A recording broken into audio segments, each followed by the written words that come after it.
for this city of Liverpool. It was here that I came to do my first degree, and it was here that I chose to live for 3 years. And one of the reasons I wanted to come to Liverpool University was because back then, in the 1990s, it was one of the only places where you could study slavery, and that's what I did when I came here.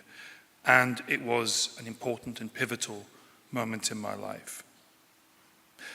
I'm an immigrant to Britain, and that's not a hugely fashionable thing to say at the moment. I came to this country as a young boy from Nigeria, and I'm a product of the empire, as are about 1 in 9 people in this country today. And I always believed when I was growing up in the north of England, the northeast, that understanding the forces of the empire, the forces that led to my own existence, was critical to making sense of my life, who I was and why I was here. I wanted to understand the forces that had intertwined the histories of West Africa, where my father's family come from, and this country.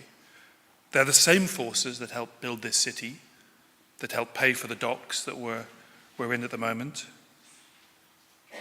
And those forces, empire, colonization, slavery, and sadly, the racism that was invented to justify and rationalize them, are powerful, world-changing forces, and the effects of them still live on. I don't need to tell anybody that. Do we now need to reimagine what we mean by Black history, what it is, and as I said, what it could be? It seems to me that there's a quiet revolution going on in academia that's reframing Black British history, that's thrusting it further back into the chronological past and seeing it as a bigger and more global phenomena. And that's what I'll talk about a bit later. But let's start with some facts that should be obvious. Because it's impossible, or at least it should be impossible, to explore the history of Britain without encountering Black people, women and men of African descent. Without understanding all of this, without being able to recognize the presence and the impact of people of African descent have had upon our country, it's impossible to make sense of our collective history. And that should be obvious, but often I don't think it is.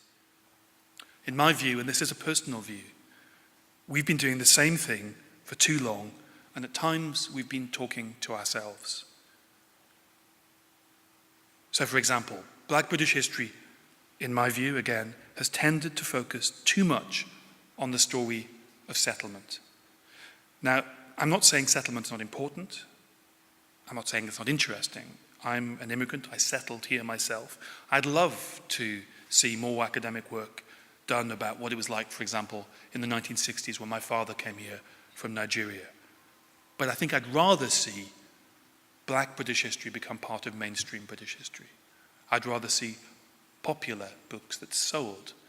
I'd rather see books that weren't about Black British history, but felt it was an obligation to mention it. One of the myths about Black history and the history of slavery is that it's only of interest to Black people, that it's for Black people, that it's a concession. I think this is fundamentally and demonstrably untrue. However, I do wonder if those of us who write books or make TV programs, and our colleagues in the academic world and elsewhere, might inadvertently have helped allow that idea to persist and even flourish. With the Legacies of British Slave Ownership project at University College London, it has examined and is continuing to examine the T71 files at the National Archives, 1,631 volumes of leather-bound ledgers and bundles of letters that have been in the archives for 180 years. For the most part, they've been unexamined and of little interest. What they are is the records and the correspondence of the Slave Compensation Commission. What the work at UCL has done, and what the series that we made together have reminded people of, is that the part of British history that we think we know, the Slavery Abolition Act that was so famously passed through Parliament in the summer of 1833, and that formally freed 800,000 Africans who were the legal property of Britain's slave owners. That same act contained the provision for the financial compensation of the owners of those human beings by the British taxpayer for the loss of their property. The Slave Compensation Commission was a government body established to evaluate the claims of the slave owners and administer and distribute the £20 million that the government had set aside to pay off the slave owners.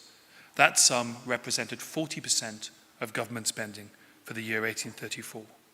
It's the modern equivalent of between 16 and 17 billion pounds today. The records, the T71 files, that name all of the slave owners were an unintended byproduct of that compensation scheme, and they represent a near complete census of British slavery as it was on the 1st of August, 1834, the day the system ended. For that one day, we have a full list of the slave owners, who they were. Now that's pretty heavy history. It's archive-based documentary history. It's not the sort of stuff that traditionally gets commissioned or does well on British historical television. But I think the reaction to the story has been heartening, and to me it shows that black history can be more inclusive, more mainstream, not because of any genius on the part of any of us who made the series, but because I think the desire is out there. The series did as well as any series on a more traditional subject is on the BBC's channels, and 14% of the audience were black and minority ethnic, which is a high percentage. But what I'm also proud of is that 86% of people who tuned in were white. They turned in to watch a series based on dry academic documents that uncovered a forgotten aspect of our history and that revealed that the one celebratory, redemptive chapter of British history has this toxic element of compensation. These are uncomfortable truths. This is a difficult history, and yet people watched. While you yourself might not be mixed race, and you might not be in a mixed race relationship, you might still be a member of a mixed race extended family. That experience is becoming, if not ubiquitous, it's becoming banal. It's so normal. Black people in Britain today are doing what previous generations of black Britons did. We're doing what our Elizabethan, Georgian, Victorian, and Edwardian predecessors did. We're amalgamating and integrating. This has been one of the patterns of our history. And that history helps explain the modern trends and puts them within deeper context. And it discredits, in my view, the idea that black Britain can be understood separately, that black British history can ever be separate or marginal. We need, in my view, to conclude, a new black British history. And I'd like to play a small role in forging it, but it will be a huge effort, and it will be built on the efforts of the pioneers, the historians of the 70s and 80s. Thank you very much.